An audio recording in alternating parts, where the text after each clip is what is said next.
अस्सलाम to everyone. आज हम ब्लड का नॉर्मल एनाटॉमी स्टार्ट करने जा रहे हैं। हमारा जो ऑब्जेक्टिव है ब्लड क्या होता है और इसके फंक्शन और ये किस चीज़ से बना होता है और ये बॉडी के किस साइड्स पर इसकी प्रोडक्शन होती है और इसका क्या फंक्शन होता है और इसका मतलब किन किन चीज़ों से ये बना होता है और एबीओ ब्लड ग्रुप सिस्टम और आरएच फैक्टर क्या होता है। ब्लड ये इज़ अ कनेक्टिव टिश्यू, ये कनेक्टिव टिश्यू होता है और ये एक्स्ट्रा सेलुलर मैट्रिक्स पर मुश्तमिल होता है जिसको हम ब्लड प्लाज्मा कहते हैं और ये हमारे लंग से और गैस्ट्रोइंटेस्टाइनल ट्रैक्ट से ऑक्सीजन को ट्रांसफ़र करता है थ्रू आउट द बॉडी, सारी बॉडी पार्ट्स तक। ब्लड के दो कंपोनेंट्स होते हैं, एक प्लाज्मा होता है जिसको हम फ्लूइड पार्ट्स भी कहते हैं, ये 55% होता है और एक इसमें ब्लड सेल होता है वो 45% होता है। जो 45% है उसमें एरिथ्रोसाइट मतलब red blood cell, leucocyte, white blood cell और थ्रोम्बोसाइट, ये तीनों मिला के 45% बनता है और 55% प्लाज्मा होता है ब्लड में। जो ब्लड वेसल्स जो होते हैं वो कंपोज होते हैं 3 लेयर पर, जिसको हम पहला जो लेयर है उसको हम ट्यूनिक या एडवेंटिशिया कहते हैं या ट्यूनिक या एक्सटर्नल भी कहते हैं इसको हम, और जो सेकंड लेयर होता है उसको हम ट्यूनिक का मीडिया कहते हैं और थर्ड लेयर जो होता है वो ट्यूनिक का इंटाइमा होता है। यह ब्लड वेसल के 3 लेयर होते हैं। ये कंपोज होता है वाइट ब्लड सेल पर, जैसे कि दिखाई दे रहा है ये white blood cell, red blood cell और प्लेटलेट पर ये मुश्तमिल होता है। जब हम ब्लड की सेंट्रीफ्यूगेशन करते हैं एक प्रोसेस होता है और तो फिर उसमें हमें 55% प्लाज्मा मिलता है और 45% जो रेड ब्लड सेल है वो मिलते हैं और ये जो वाइट पोर्शन है ये इसका वाइट ब्लड सेल इसमें होते हैं और वाइट ब्लड सेल के साथ साथ प्लेटलेट्स भी इसमें होते हैं। जो फिजिकल कैरेक्टरिस्टिक्स है ब्लड के, तो ब्लड इज़ मोर विस्कस मतलब ये थिकर होता है वाटर के मुकाबले में, मतलब ये स्लाइडली स्टिक होता है, मतलब चिपकने की उसमें थोड़ी बहुत खासियत होती है और इसका जो टेम्परेचर होता है वो 38 सेंटीग्रेड और 100 फ़ारेनहाइट में होता है। तकरीबन बॉडी के जो नॉर्मल टेम्परेचर है उससे 1 सेंटीग्रेड ये ज़्यादा होता है और जो नॉर्मल पीएच है वो 7.35 से लेकर 7.45 इसका नॉर्मल पीएच होता है। कलर जो ब्लड का है ये डिपेंड करता है कि इसमें ऑक्सीजन कितना मौजूद है, अगर ज़्यादा है तो फिर ये हमें ब्राइट रेड दिखाई देगा और अगर ऑक्सीजन इसमें बहुत ज़्यादा कम है तो फिर ये डार्क रेड होगा। जो ब्लड का वॉल्यूम है हमारी बॉडी में 5 से 6 लीटर होता है या 1.5 गैलन भी हम इसको कहते हैं। एवरेज साइज एडल्ट मेल जो होते हैं और 4 से 5 लीटर वो फीमेल में होता है, जो एडल्ट फीमेल होती है उसमें 4 से 5 लीटर होता है। इसका जो फंक्शन होता है ब्लड का वो ट्रांसपोर्ट करता है oxygen, carbon dioxide, nutrients, waste, hormone या थ्रू आउट हमारी बॉडी में। इसका ये मेन फंक्शन होता है कि जो न्यूट्रिएंट्स है वगैरह हमारी बॉडी में सर्कुलेट कर रहे होते हैं उसको मेंटेन कर रहा होता है और ये हमारी बॉडी में जो हार्मोन का सिस्टम है उसको भी ट्रांसफ़र कर रहा होता है, जो वेस्ट प्रोडक्ट है उसको भी ट्रांसफ़र कर रहा होता है थ्रू किडनी, इसको फिर भी एक्सक्रीट आउट कर रहता है और ये रेगुलेट करता है circulating blood, maintain haemostasis, regulating pH, adjust body temperature. इसका जो मेन फंक्शन ये भी होता है कि हमारी बॉडी के जो हीमोस्टेसिस है उसको भी मेंटेन रखता है और पीएच को भी मेंटेन करता है और बॉडी जो टेम्परेचर है उसको भी मेंटेन रखता है, क्योंकि जो सारे प्रोडक्ट्स होते हैं जैसे कि फॉर एग्जांपल हम हार्मोन ले लेते हैं वो इसके थ्रू ही ट्रांसफ़र होते हैं बॉडी में। Protect against foreign microbes and toxin, जैसे कि मैंने बताया है कि हमारे इसमें जो है कंटेंट होता है वो है प्लाज्मा या जो वाइट ब्लड सेल भी है।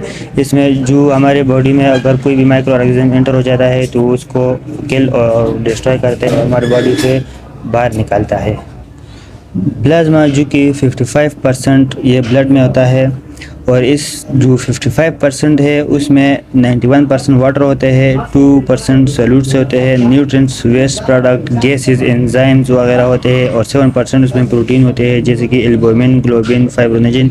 इनका अलग अलग फंक्शन है, जैसे कि फाइब्रोनेजिन जो हमारे क्लोटिंग में बहुत ज़्यादा इंपॉर्टेंट रोल अदा करता है, 2 प्लेटलेट को आपस में मिलाता है। एल्बुमिन का भी जो ऑस्मोटिक और ऑन्कोटिक प्रेशर है उसको भी मेंटेन करता है। जैसे कि तस्वीर में आप देख सकते हैं कि ये जो देख सकते हैं इसको हम प्लेटलेट, इसका जो कलर होता है ये येलो टाइप होता है। प्लाज्मा में और क्या क्या होता है, वाटर होता है, वाटर 91% होता है जो मैंने ऑलरेडी बता दिया है। फंक्शन होता है ब्लड में वो एब्जॉर्ब और ट्रांसपोर्ट और हीट जो है रिलीज़ करना। जो प्रोटीन होते हैं एल्बुमिन, ये स्मॉलेस्ट प्रोटीन है हमारे बॉडी में जो लीवर प्रोड्यूस करता है और इसका फंक्शन होता है कि स्टेरॉयड हार्मोन के लिए और फैटी एसिड के लिए प्रोटीन ट्रांसफ़र करना। और जो ग्लोबिन जो होता है वो अल्फ़ा और बीटा जो ग्लोबिन है ट्रांसपोर्ट करता है आयरन, लिक्विड्स और फैट सॉल्युबल विटामिन्स हमारी बॉडी में इसको ट्रांसफ़र करता है। और फाइब्रोनोजन ये लीवर प्रोड्यूस करता है और ये इंपॉर्टेंट रोल अदा करता है। ऑलरेडी मैंने बताया कि ब्लड क्लॉटिंग में ये इंपॉर्टेंट रोल अदा करता है। जो केसेस होते हैं इसमें वो होता है carbon dioxide, oxygen and nitrogen. और ये रेगुलेटरी एंजाइम भी होते हैं इसमें होते हैं। It is produced by body cells catalyse substance chemical reaction. Hormones produced by endocrine glands regulate metabolism, growth and development. Hormone का जो फंक्शन होता है ये एंडोक्राइन ग्लैंड है वो रिलीज़ करते हैं और इसका जो ब्रॉड हम खेले इसको फंक्शन जो होता है उसको मेटाबॉलिज्म करना, ग्रोथ करना और डेवलपमेंट करना। ग्रोथ हम उसको कहते हैं जब किसी में फिजिकल चेंजेस आ रहे हैं तो इसको हम ग्रोथ कहते हैं। और डेवलपमेंट जब उसकी मैच्योरेशन हो रही हो। विटामिन्स भी इसमें होते हैं और ये कोफैक्टर एंजाइमेटिक रिएक्शन के लिए इम्पोर्टेंट है। और वेस्ट प्रोडक्ट जब प्रोटीन की ब्रेकडाउन होती है तो इसके रिजल्ट में वेस्ट प्रोडक्ट मिलता है। इसका जो वेस्ट प्रोडक्ट का जो ट्रांसफ़र होता है वो हमारे ब्लड के ज़रिए होता है। और इसमें जो वेस्ट प्रोडक्ट है वो urea, uric acid, creatinine, bilirubin and ammonia, इसका ये जो है वेस्ट प्रोडक्ट होते हैं। और जो ब्लड प्लाज्मा है उसका फंक्शन जो होता है न्यूट्रिएंट्स को ट्रांसफ़र करना और जो वेस्ट प्रोडक्ट है उसको ट्रांसफ़र करना और ब्लड का जो वॉल्यूम है उसको मेंटेन करना। कैसे वो करता है मैंने ऑलरेडी आप लोगों को बता दिया है। एबीओ ब्लड ग्रुप, जब हम ब्लड ग्रुपिंग करते हैं तो जिन लोगों का एंटीजन ए आ जाता है ब्लड ग्रुप में तो उसका ब्लड ग्रुप जो होता है वो ए होता है फिर। और जिनका बी आ जाता है तो एंटीजन बी आ जाता है तो उसका ब्लड ग्रुप बी होता है। और जिनका ए बी दोनों आ जाता है तो उसका ब्लड ग्रुप जो होता है वो ए बी आ जाता है। और जिन लोगों में ना ए आ जाता है और ना बी एंटीजन आ जाता है तो उसको हम ब्लड ग्रुप ओ कहते हैं। फिर इसको हम पॉजिटिव भी कहते हैं और नेगेटिव। जिनका पॉजिटिव आ जाता है तो उसको हम फिर A positive, B positive, A B positive, O positive. और जिनका नेगेटिव आ जाता है तो उसको हम A negative, B negative, A B negative और ओ नेगेटिव कहते हैं। ब्लड टाइप कंपेटिबिलिटी मतलब कौन सा ब्लड ग्रुप से ब्लड ले सकता है और दे सकता है।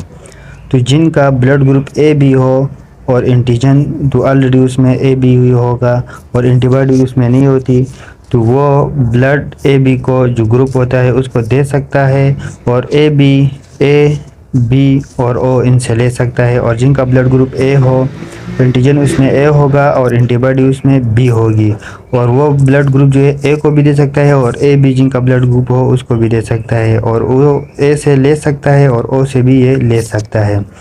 जिनका ब्लड ग्रुप ओ हो तो वो एंटीजन उसमें नहीं होती और एंटीबॉडी उसमें दोनों होती है, ए बी होती है और बी में होती है। वो ब्लड दे सकता है जो ए बी को, ए को, बी को और ओ को। और जो ब्लड ग्रुप उसका होता है उनसे ये ले सकता है। यूनिवर्सल डोनर, यूनिवर्सल रिसिपिएंट, इसका मतलब ये है कि जिनका blood group A B positive आ जाता है तो वो चाहे अपोजिट जो बंदा होता है अगर उसका ब्लड ग्रुप ए हो या बी हो, ओ हो या ए बी पॉजिटिव हो तो उन सब से ये ले सकता है, ए बी पॉजिटिव जिनका ग्रुप होता है। और जिनका ओ नेगेटिव ब्लड ग्रुप होता है तो वो सबको ब्लड दे सकता है लेकिन सिर्फ वो जिनका ब्लड ग्रुप ओ हो सिर्फ उसी से ही ले सकता है और दे सकता है सबको। इसके बाद जो आर एच ब्लड ग्रुप होता है, आर एच ब्लड ग्रुप इसके बेस पे दिया था है जो रीस मन की है उसमें यह डिस्कवर किया था। लोगों में आर एच एंटीजन पॉजिटिव आ जाता है तो उसको हम आर एच पॉजिटिव कहते हैं और जिन लोगों में आर एच एंटीजन नेगेटिव आते हैं तो उसको हम आर एच नेगेटिव कहते हैं।